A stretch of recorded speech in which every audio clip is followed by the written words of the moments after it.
Hi Beshies! Welcome to our Vlogmas 11. And samahan niyo akong gumawa ng DIY cake props para sa aking birthday photoshoot. So, meron nga akong birthday photoshoot next week. So, gagawa tayo ng cake na props. So, first, kailangan natin ng karton. I use juice boxes. Gumapit lang ako ng mga bilog.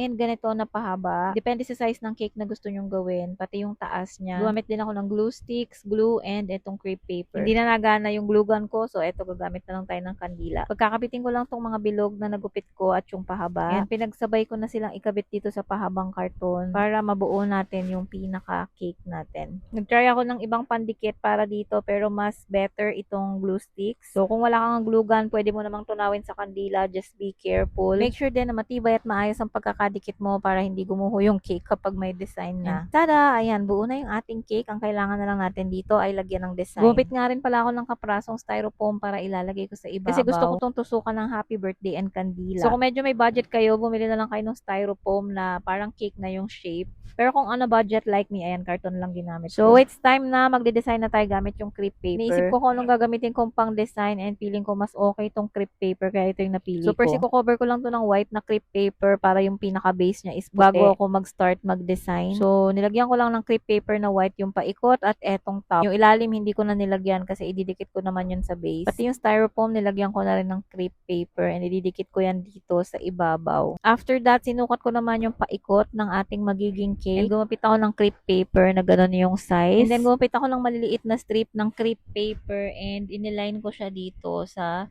crepe paper na sinukat ko kanina. Idinidikit ko yung mga strips dito patayo para magkaroon siya ng parang mga wave na effect. Alam niyo yung parang pinipe ba ng icing pataas, gano'n. So, itong part na to yung pinakamatagal. Medyo mahirap kasi kailangan mong i-make sure na hindi sila magdikit-dikit. Meron ako nakitang ganitong pag-design ng cake gamit yung wafer paper. I'm not sure kung ano yun. Pero ganito yung procedure niya. So, ginaya ko lang sa crepe paper. So, bali yung nasukat ko sa paikot ng cake, lahat didikitan ko nitong mga strips na to. Tsaka ako siya ididikit paikot dun sa ating cake. Hindi ko alam kung nagigets nyo na yung idea, pero ganito yung magiging itsura niya. Ayan. Gumawa nga rin pala ako ng mga crepe paper flowers na panglagay ko dito sa ibabaw ng cake. Gusto ko yung cake ko is white, black, and pink ang combination. Yung pinaka-base nga pala ng cake folder lang yun. Wala akong white kaya gray yung nagamit ko. So, ayan, nakagawa na ako ng flowers and natapos ko na to kaya ikakabit ko na siya dito sa cake. Paikot. And ikakabit ko ng glue sticks yung mga flowers sa ibabaw. And eto na nga yung naging final look ng ating DIY cake prop. Hindi ako ganun ka-satisfied sa result, pero okay naman na siya. Pwede na tong gamitin as props sa aking birthday photo shoot. Nilagyan ko pa nga ng mga ribbon sa gilid. And ayan, nilagyan ko nga siya ng happy birthday. Parang medyo napalaki pa nga tong gawa ko. Pwede kang gumawa ng mas maliit dito. O diba, okay na rin naman siya. Especially kung pang picture-picture lang. And dito na rin siguro ako magbo-blow ng candle. So that's it for today. Sana nagustuhan nyo yung ating DIY cake prop. Yun lang. See you on our next vlog.